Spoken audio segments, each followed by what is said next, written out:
Ulan.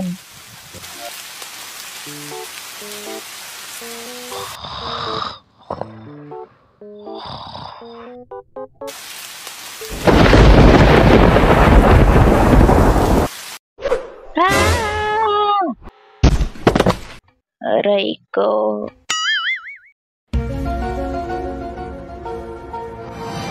Eric Animation! Subscribe na!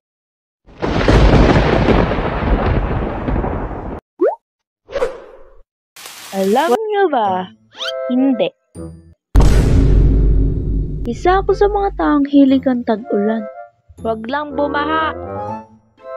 Dahil makakatipid na sa kuryente, makakain ng mga init-init na sabaw, gaya ng lugaw, sampurado, at sopas. Na para bang sa sobrang lakas ng ulan, makakatulog ka na masarap sa sobrang lamig. Pero nung bata pa ako, napapasaya talaga ako ng panahon na yun. At andito lang naman ang ginagawa at nangyayari tuwing sasapit ang tag-ulan. Tag-ulan. Walang pasok. Noong bata pa ako, tuwing sasapit ang malakas ng buhos ng ulan, tuwang-tuwa pa ako nun. Kasi i-expect mo na walang pasok. Grabe, ang lakas ng ulan. May pasok kaya?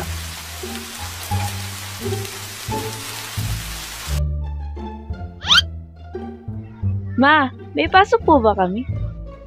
Di ko pa alam, pero wala pa naman ako nababalitaan na walang pasok. Kaya magintindi ka pa rin dyan. Okay.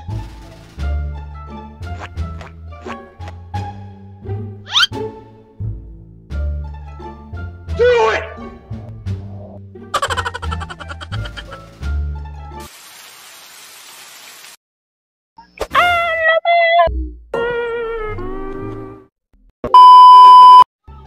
Minsan, kahit hindi pa sususpendido ang klase tuwing sasapit ang tag-ulan, nagbibihis pa ako ng uniform nun. Kasi wala pang announcement na walang pasok. Ma, alis na po kami. Sige, ingat.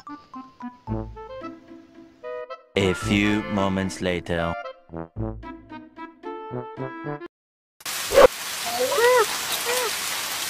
Wala daw kayo pasok. Wala daw kayo pasok. Wala daw kayo pasok.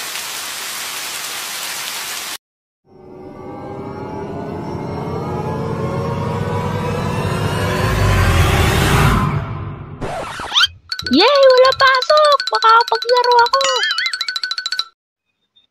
Maligo sa ulan. Ito yung masarap gawin ng bata pa. Yung tipong hihiyain ka ng mga kaibigan mo maligo sa ulan. Excited na excited ka. Maliban nga na sa paalam kay mama. Haha!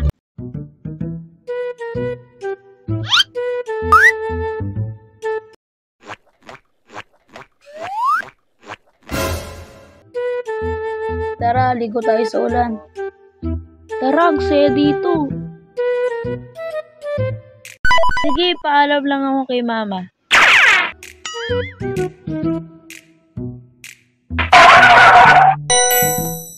Ma, pwede po ba ako? Hindi. Wala, hindi pa nga tapos eh.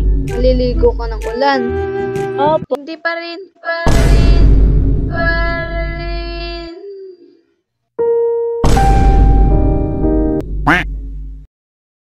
Sige na po, ma. Baka tumila na yung ulan.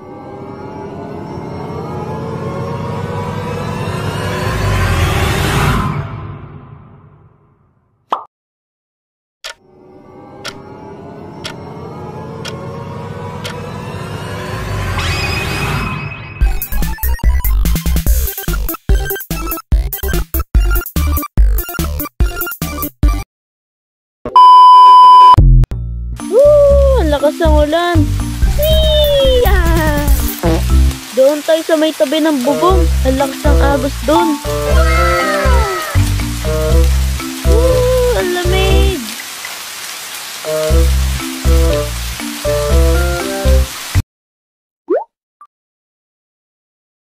bago matapos itong video, gusto ko lang pasalamatan ang nakakolab natin for today's animation na sila Jasper Animation at Kia Animation. Salamat po sa inyo! At salamat sa napaka-cute niyong fan art.